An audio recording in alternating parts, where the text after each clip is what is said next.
Sarah and I were talking before the show had started, and she mentioned, she said, a topic I would love to hear you guys do, you and Laura, is talk about like the different types of therapy or the different ways, I guess, people would receive treatment.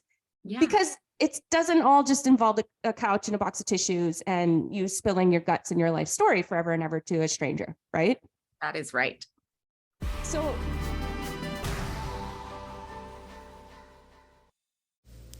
Hey Mom Nation, welcome to Mental Wealth with Laura Wood and Katie Holly Lambert, where we talk through generational trauma so we can leave a new legacy for our children.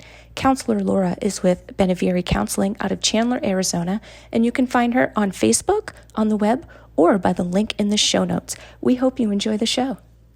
Hey Mom Nation, we are back with our very last episode of 2022. Laura, I can't even believe it. It's so exciting. This is our 12th show. It's our last one of the year, the whole year. It's been really fun. I loved this. It's been really fun. And I don't know if you happen to catch it. I know it's busy, so no sweat, but I dropped a podcast episode last week, I think. I don't know. The days are like, I don't even know what day is it, I don't know. So I dropped an episode last week, I believe it was, and it was just kind of like, hey, Marissa, yes, the last one of the year. It was just like about kind of what I've learned over the year. Yeah. It wasn't everything, but just stuff that I've learned, in talking through things with you and just having the amount of hours that we've had together on this show. So yeah, it's amazing. And I love it. And I love the way that you kind of take everything and really can summarize and make it so relatable and make it so, accessible to people. Like, oh, this is what this means in my actual life. I think that's so powerful for everyone to hear. I love it. Thank you. I appreciate that. And I've gotten some feedback, privately, and because I do share a lot about myself and what's going on and the ahas I have and how that relates to my life. And I did get that feedback that the way that you say things kind of, I get it. I understand. Yeah. So I'm happy to be able to do that. And thank you for that feedback. Yeah, for sure. So before we get started, guys, this is our, like I said, very last episode of 2022. But this is Mental Wealth. And this is our show where we talk through our generational trauma so that we can get through it. And it's not something that we pass on to our kiddos, hopefully. So that is the purpose of this show. And before I get started, I just wanted to do a quick little shout out to a friend of mine. Her name is Dana Wilson, and she is with my team. She works with me at Team EvoAZ at EXP Realty. And this girl, you've met her. She is just like an absolute light in my life. She is she's one of those people that when you talk to her or when you see her out in the, in real life, or even on Facebook, you just leave that meeting feeling better about the world and yourself and all of humanity because she's just a cool person. Right? You know her. I have to agree. Yeah, I agree. She shines. She just is a light. I love her. Totally. And she shines at work as well. We call her my work wife. She's my favorite one. And we get along so well. No offense to Sonia, you're my favorite too. I didn't mean it like that. I meant she's my favorite work wife. Because Sonia's pretty amazing too. But Dana does bring that energy to her clients and to her work. And it's so admirable. And I love working with her and I love watching her. So all y'all check her out. It is Dana Wilson. And again, she is with Team EvoAZ. So speaking of friends of mine, so a couple of weeks ago, I went to the Cirque du Soleil. And have you seen it? Have you seen the advertisements? I want to see it so bad. I've heard so many people talk about it. I really want to go. It's really, really good. So if I don't know if it's still running, I think it probably is. I don't know. I'd have to Google it. But if you get the chance to get over there, check it out. It's 'Twas the Night Before Christmas, Cirque du Soleil. Oh my gosh, that sounds so good. So good. And it's like the type of thing where I don't know about anybody else out there, and maybe this is totally weird, but I cry when I'm so moved by the amount of focus, work, training, strength that it takes for some of these acrobats to do the things they do. It's intense. It's intense. I It is literally sit there mind-blowing. and right. And I'm Yeah. crying and my husband's like, what's wrong? Are you Right. having a good time? Yes, I am. You Yeah. know? I love it. Yeah. Exactly. So good time. We went with my friend Sarah, and Sarah and I were talking before the show had started. And she mentioned, she said, a topic I would love to hear you guys do, you and Laura, is talk about like the different types of therapy or the different ways, I guess, people would receive treatment. Yeah. Because it doesn't all just involve a couch and a box of tissues and you spilling your guts and your life story forever and ever to a stranger, right? That is right. So tell me, like, what are your favorites? What do you specialize in? Tell me all the things. What even is this, right? What even is therapy? What is it? So, I love this question because I was just talking to somebody else about this too. And when we were talking about it, some of the same things came up. I hear the question like, oh, is it just talk therapy? Right? I get that all the time. And I don't even know what that means necessarily because it means something different to everyone. But for me, therapy in my office is about a felt sense of internal safety, a felt sense of connection, and a felt sense of I'm not alone. You've got my back. And we're going to work through this together. And so I never ask for your life story. I never ask for you to just walk me through all of your traumas, because why would I do that? Like, I don't need to do that in order to help you effectively. Right. So as a matter of fact, if you do start often if clients do start talking and really like going into their traumas, I can get a sense that they're in a state of what we call reliving, which is so triggering and activating, and it blows us out of our window of tolerance. We've talked about our window of tolerance on here before, but just as a refresher, your window of tolerance is a state of felt safety. So if you feel safe, if you feel like you can get through whatever you're going through, then you're within your window. If you feel overly activated, either you're scared, you're hurt, you're stressed, you're whatever, but once it hits that too much point, your body no longer feels safe. You no longer recognize a felt sense of safety. And that's when I'm like, stop it. Mm-hmm. And so I'll notice that. That's my job, is to know when you are at that line and stop you and say, okay, we're going to take a deep breath, and I'm going to invite you to just notice what's in the room. We're going to be right here together, and we're going to notice the chair we're sitting on. We're going to feel our feet on the floor, and we're going to recognize that in here, I've got your back and you're safe. We're here together. And there's nothing bad happening right now. And when we can get back there, that's the work. Practicing going from this is too much to, oh, I'm okay. Mm-hmm. And that's what our nervous system depends on in order for us to make it out there, right? Like out in the world. So we don't really focus on talking about our traumas and figuring out why and what this is and what that is. It's not about that as much as it's about helping your nervous system identify and experience a felt sense of safety, and how we can get that happening as often as possible so that you feel like you're in control, right? And Mm-hmm. you feel like you have the skills and capacity to bring yourself back. And then once we have that stability, we can start talking about actual trauma work, or I shouldn't say it that way. I should say memory work, because the safety is the trauma work too, right? We've got to find that when we've experienced a lot of trauma, we don't have that.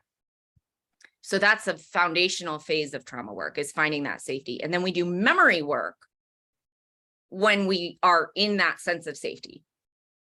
So not ever will I say on day one, tell me about your history. No, please Mm-hmm. don't. Mm-hmm. Please don't, because we're not ready for that yet. So I don't know if that kind of helps clarify a little bit about not being talk therapy, maybe.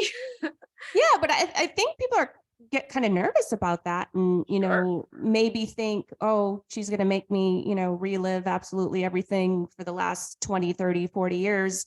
And I mean, I've had these conversations in the past. I feel like that is kind of an obstacle sometime for people they have to get over in order to move forward to the next step and actually receive treatment. And I just feel like people just don't really know what exactly goes on. Oh yeah, I totally understand that, because sometimes we think, oh, if I'm going to go to therapy, I have to get in touch with all this stuff from my past. I have to like go into all this. I have to do that. I have to do it all. But the reality is, no, you don't. Your goals are my goals. I don't decide what you have to do. I decide what is my recommendation, right? Like my avenue for, hey, here's how I think we could help you. You know, here's the path that I think makes sense. When we're treatment planning together. So someone comes into my office and I'm like, what's happening for you, right? What's going on right now? Why are you here? Yeah. How are you doing in here today? What's it like for you to be here? What kind of led you here over just right now, right? And just talking about any experiences you've had in the past with therapy. A lot of the times my clients have been around. My clients have tried everything, right? My clients have gone through what we call cognitive behavioral therapy or dialectical DBT. They've done this before. A lot of them have done EMDR, and I'm an EMDR therapist, but it hasn't yet worked. They don't feel like they've gotten to that stuff yet. They haven't made that shift. Those connections haven't been made. So they're frustrated, you know, and sometimes they're like, why am I going to trust you? What am I going to get my hopes up? And then I'm going to be disappointed again because I've already tried all this and nothing worked. Like that's hard. Right. So to me, it's about, okay, what's that like right now? Like what were your experiences? What was bad about them? And what did you learn? What did those teach you? Right. What did that help you understand about yourself? What did it block you from being able to do? How can we work together to right those wrongs for you from a perceived therapeutic effectiveness, right? Like any therapy, right? It's now you have a bad experience. Now you feel like therapy is not worth it. Now you feel like therapy does. So now I'm going to help us figure out how we can make therapy make sense for you again. From your perspective, not from mine. You know, we do a lot of that.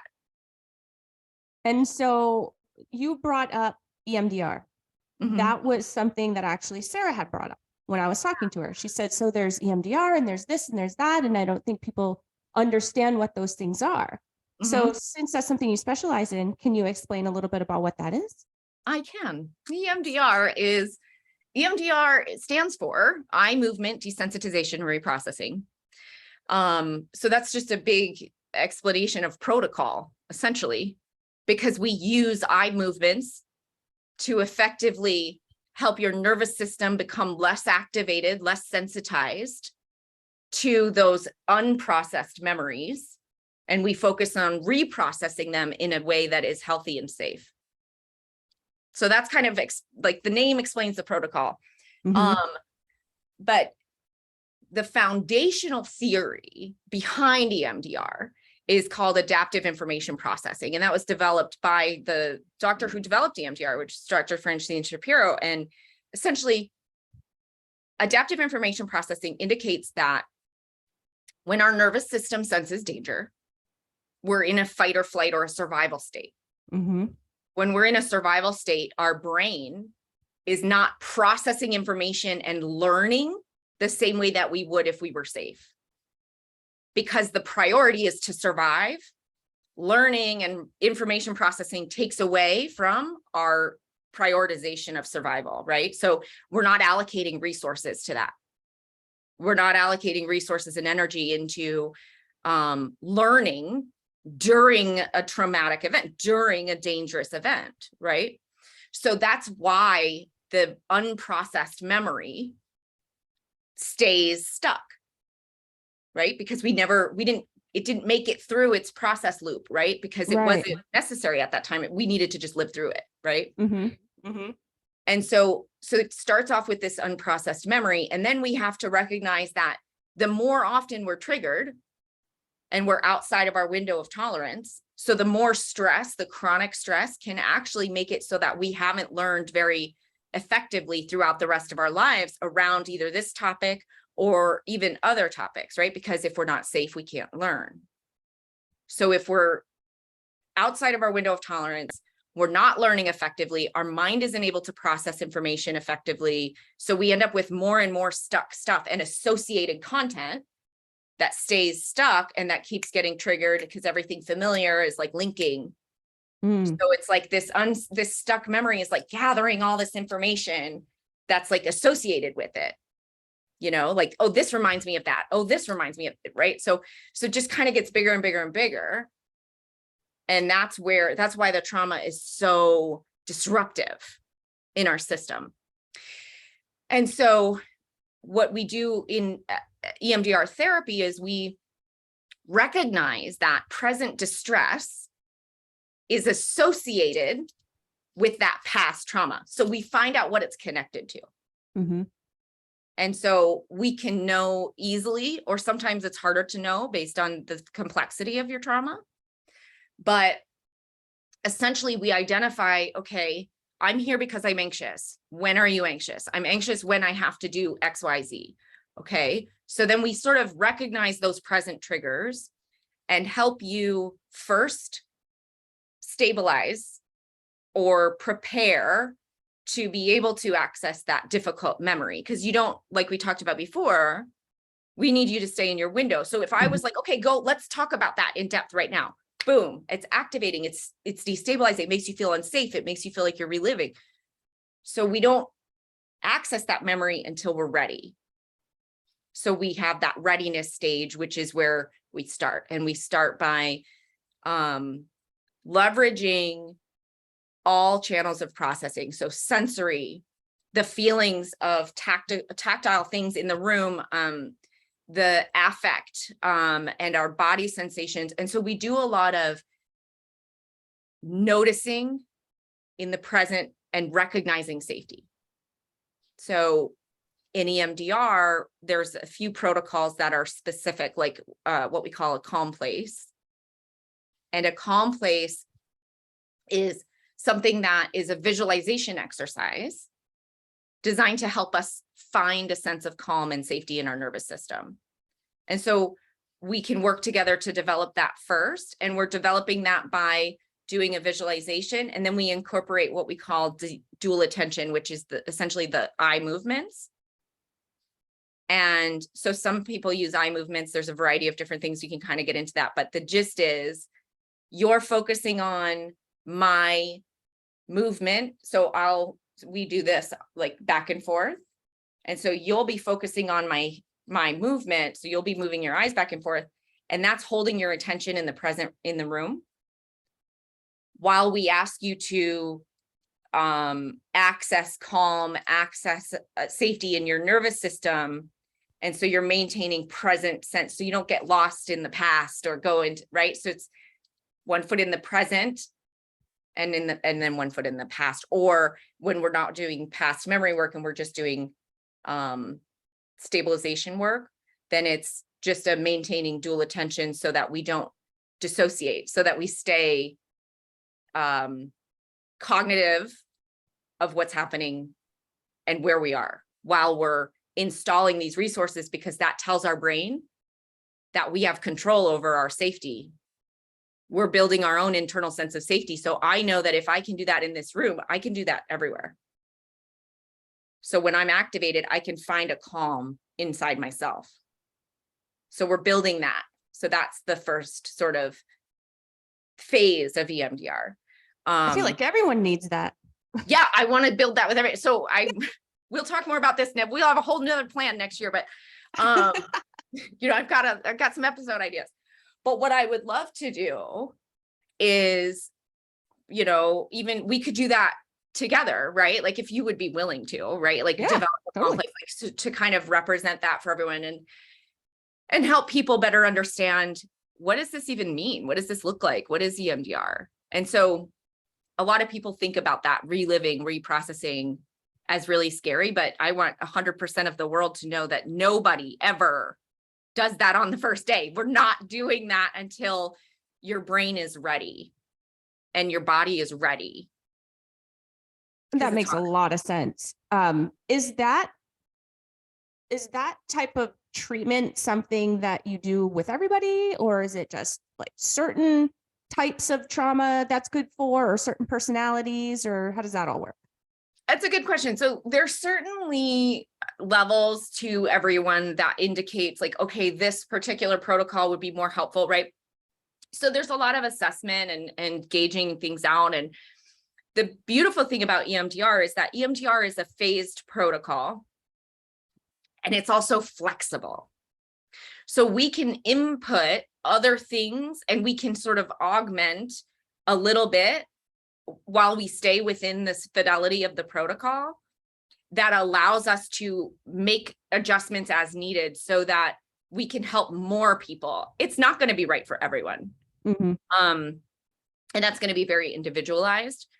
But for me, what I do is I kind of invite people to kind of get a better understanding about what this is and how it might help them. And I'm always doing EMDR, meaning I'm always focusing on those stages and phases. I'm always thinking about, okay, I recognize that we're in that stability phase right now. We're in that place where we need to recognize calm.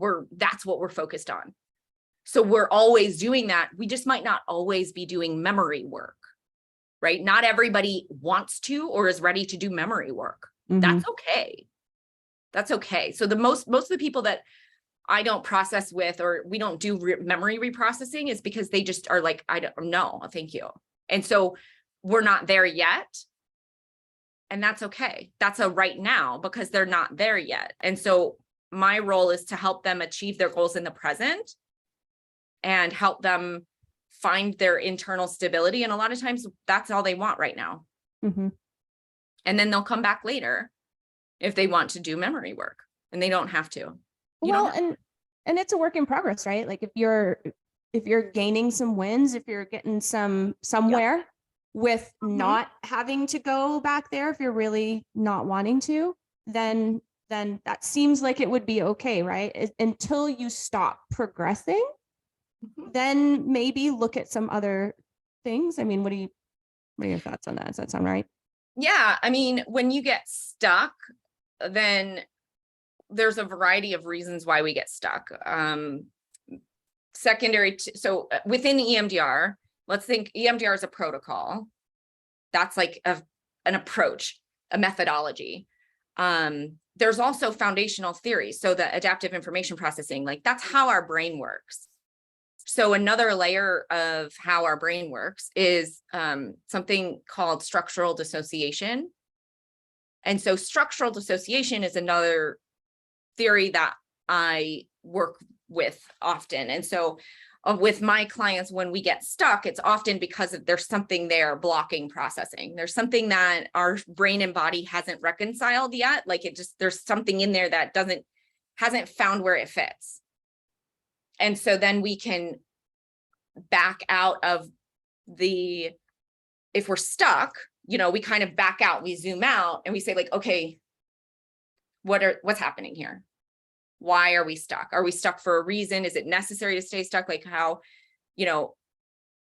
what in your life, what in your brain and body is sticking out here, and why is it doing that? It's doing it for a reason. It's trying to be helpful.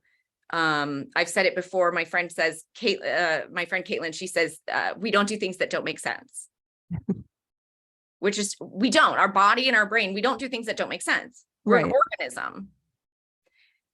But it doesn't often make logical sense to us on the surface because it's an inside thing. It's not taking into consideration all this logical stuff out here. So we have to kind of drop in then and figure out like, okay, this thing is doing this thing. It's not letting us go forward. Why? And then we can work with that stuff to help it work with the system and integrate into the rest of the process. If So that makes then you get unstuck and you have more progression. exactly. We have some comments. I'm just going to stop right here real quick and kind of read through them. They do, and they worry about judgment and all of that. That's from Tony Marquette. That was back when we were just talking about, people being worried about kind of sitting down on the couch and spilling their entire guts, right? Totally agree. There is such a stigma attached to therapy. I know, and I don't know why. That we have to overcome that this year, Laura. That's our goal. I know. I agree. That's a good goal. Yeah, we'll just take it on for the whole entire world. It's cool. Yeah. Nikki says, so good, Laura. So thank you, Nikki. Tony says that makes sense to wait until the right time to discuss things. Yeah, absolutely. And that is actually, I saw that comment come through, and that is something that I wanted to ask you to go into a little bit more in depth about, because really, truly, like and you went into depth pretty well with the fact that, hey, your brain can't learn, your brain can't do anything else but keep you safe. Mm-hmm. So it makes a lot of sense to bring your client, your patient, whatever, through these steps kind of at their own pace, right? So I might I might get through the steps a little bit quicker than somebody else. Yeah. But it's important to not pull that somebody else through the steps as quickly as I am. That's right.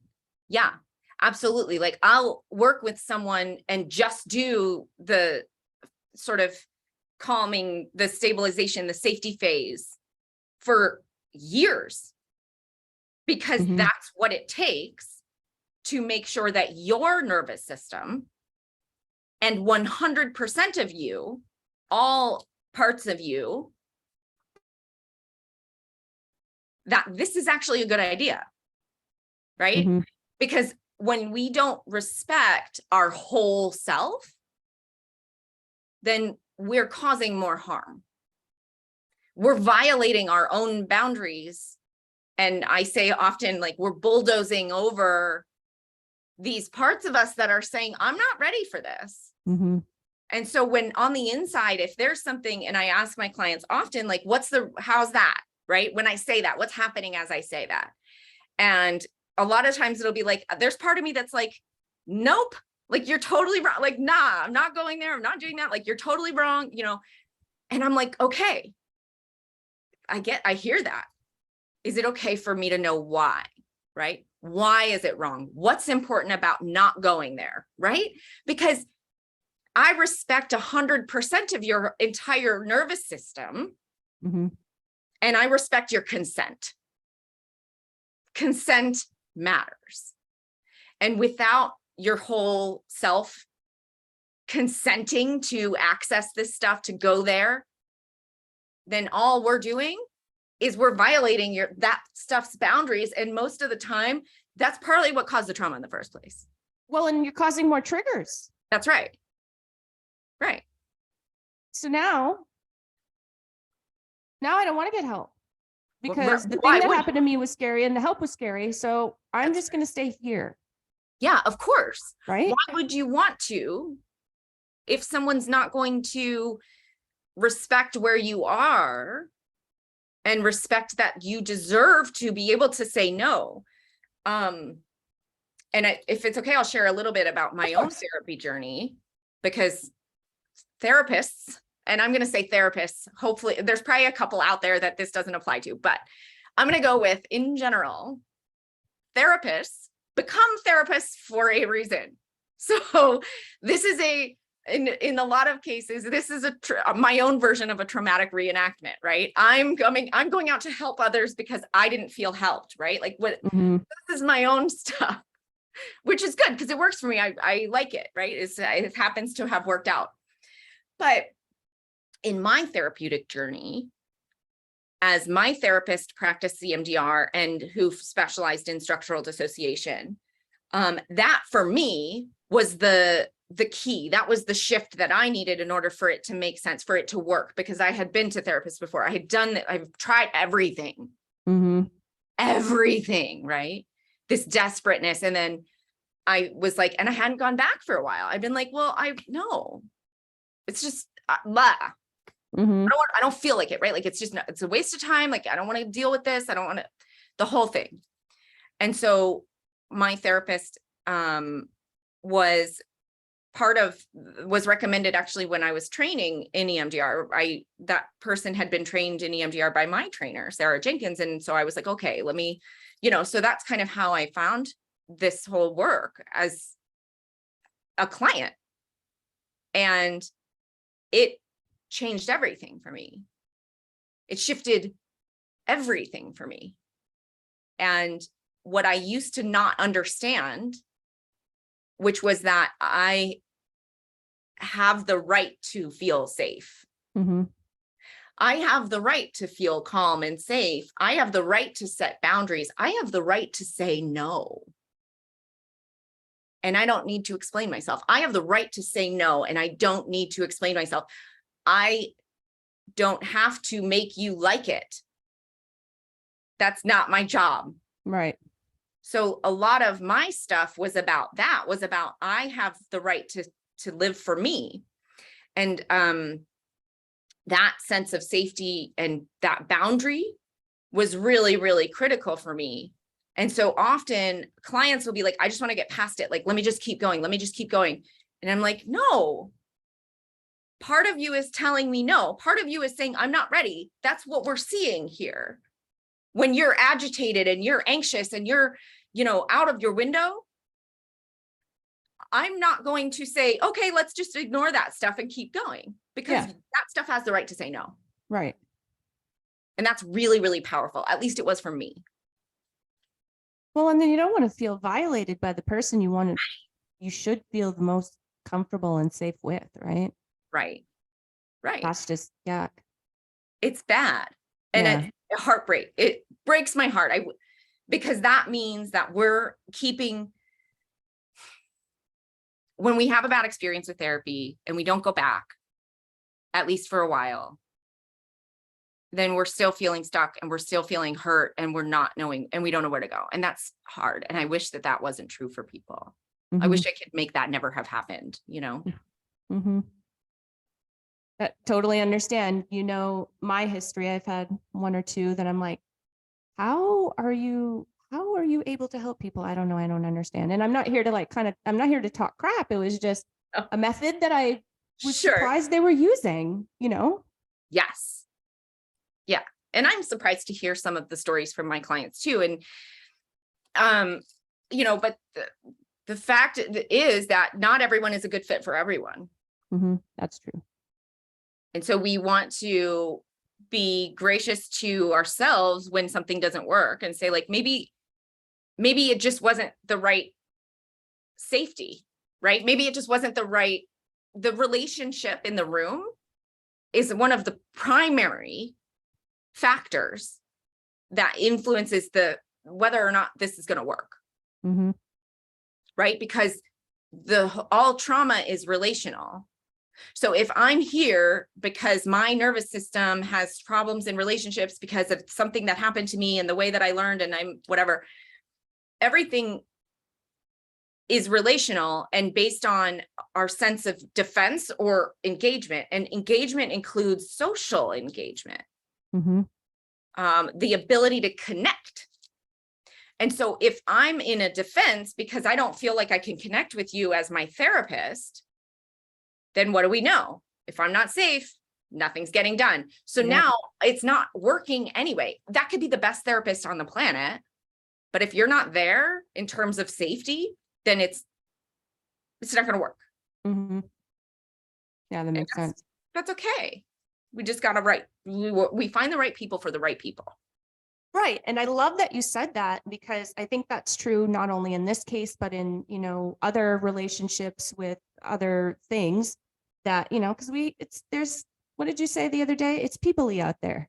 And so it's so people doing people-y stuff.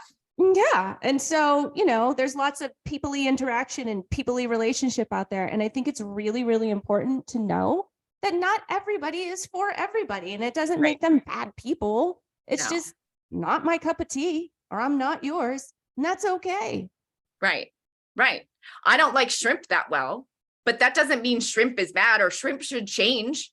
Right. I just don't like shrimp. Right? Shrimp should change its taste shrimp for you. Need to change. Shrimp is shrimp. Bee shrimp, Right. it's not for me. That's nothing right. Like, that's okay. Well, we can't like everything. Not Yeah. everybody can be for everybody, because otherwise, like, there's too many people in the world for that. I mean, Yeah. you know? And we would never experience growth, right? Because if True. no one is ever challenged, Mm-hmm. no one ever is presented with something different, then we could never learn. Right. Right. It's always funny to me, and this is a whole other topic. But it's always funny to me how people are constantly trying to make things the same as them, or to make others the same as them, and think the same and behave the same and live the same, and, you know, follow the same expectations and all of that. And I'm always like, why? That'd be so boring. Like, Mhm. I like the variety in life.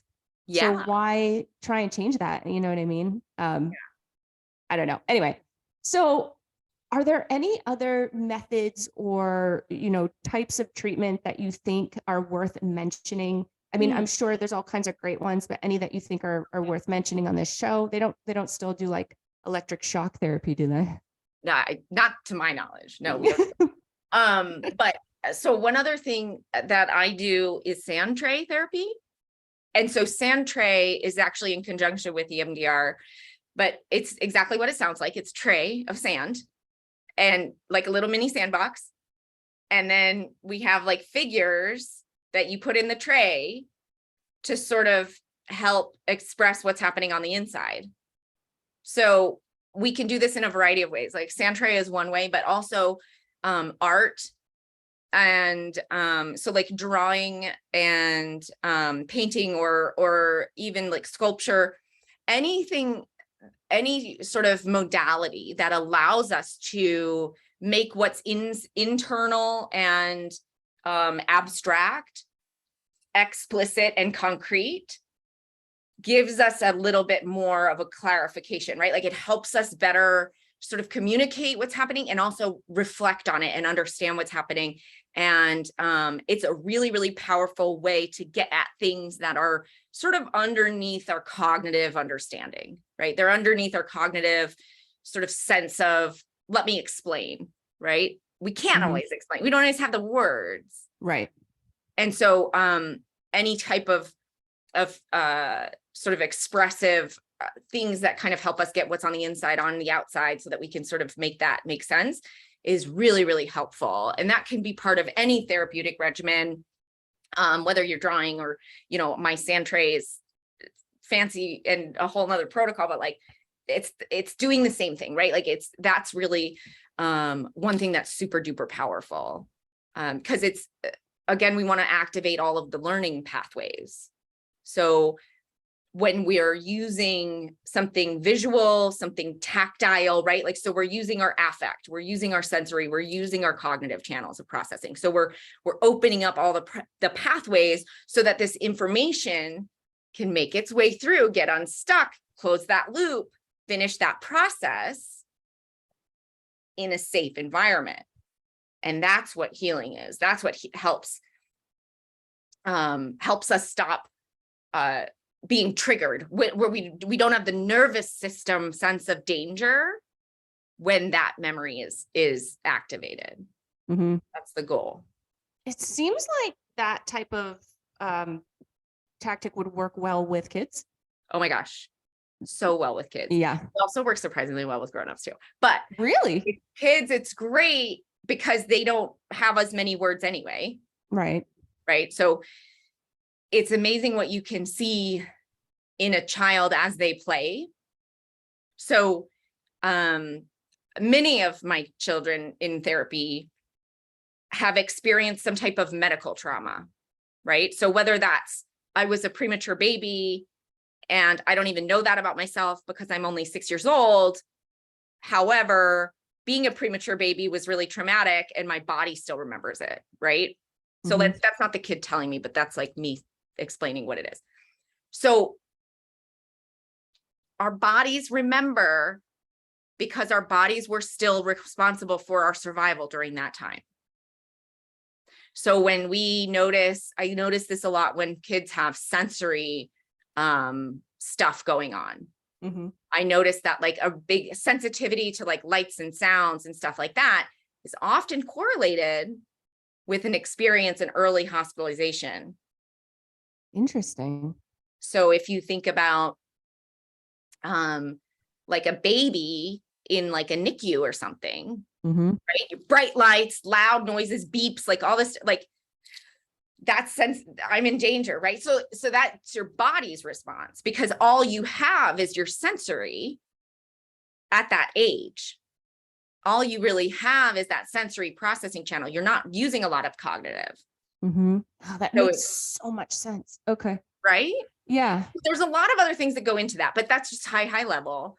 But anyway, so giving kids an opportunity to express, you notice what's happening in play. So like you'll notice if a kid is doing a lot of like storytelling around a baby who is hurt, like, and they need help and they need to we need to save them, or like their mommy disappeared, or they can't find their mom, or like, it's just really interesting, right? Because that's their story. And so that can help them process that story. And so what's interesting is that we'll see a kid who's very far away, like it's the kitty cat's story. What's and then kitty cat story? Like they'll tell the story of the kitty cat, like, right? I got you now. So right. So they'll tell the story as the kitty cat, and then we'll tell this, and then we'll get closer and closer and closer. Oh, this is me. Oh, this is right. So Gotcha. It's really phrased as level of distance. When I was trained, that's how it was talked about. Is with when I was trained as a child specialist with EMDR. I was trained by Ana Gomez, and she kind of calls it this level of distance, right? Like this, it's not in the first person yet. It's not mine yet. Right? Until I can be ready for it to be mine, because if it's mine, it's too activating. So to stay in a safe place, I need to sort of put this out here and see how that goes. And then I can get a little closer to it, and then I can get it, and then I can remember that this is me, or this is how I feel, or this is my story. And so it's very accepting of where you are and not making you be anywhere else. So those types of therapies are really helpful too, where you can add that distance. And that makes so much sense that kids need that. And I bet you some adults do too. Yeah, we do. Right? Like depending on at what point in their journey they stopped and got stuck, right? That's right. Yeah, that's right. We're all a kid. Right. So and so did you ever move beyond that in your journey, or did you not? And I think that's really interesting, and a whole other topic for another show. So many topics. We've got like 2023 mapped out already. Just in this episode, we've come up with at least enough.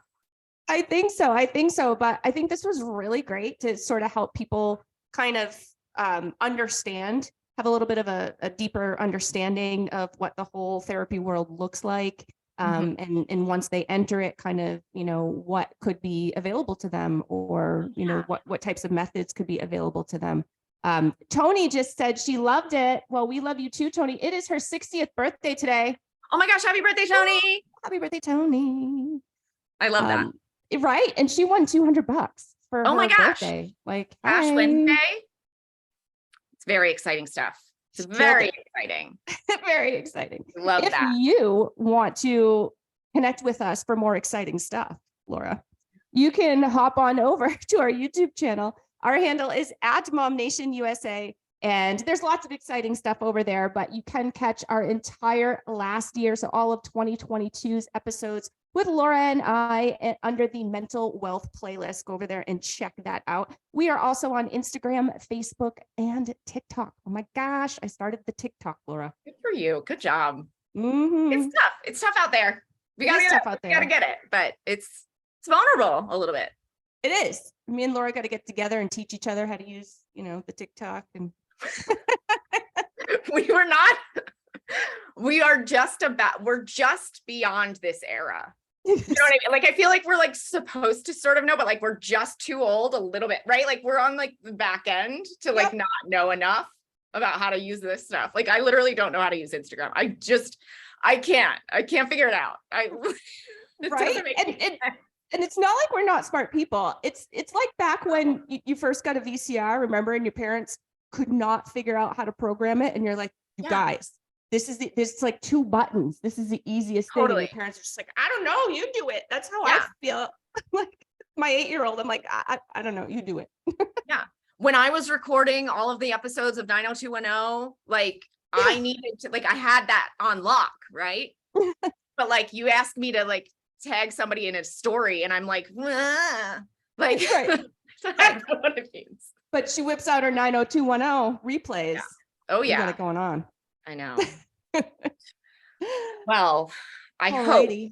that everyone at least got something out of this year's journey with us. I know I have, Yeah. and I can't wait to do this again next year. Totally agree. Happy holiday season, you guys. Happy New Year. We'll see you in 2023. And thank you again, Laura. It's been a wonderful year. I really appreciate you. I appreciate you too. Thank you so much. Bye, guys. Bye.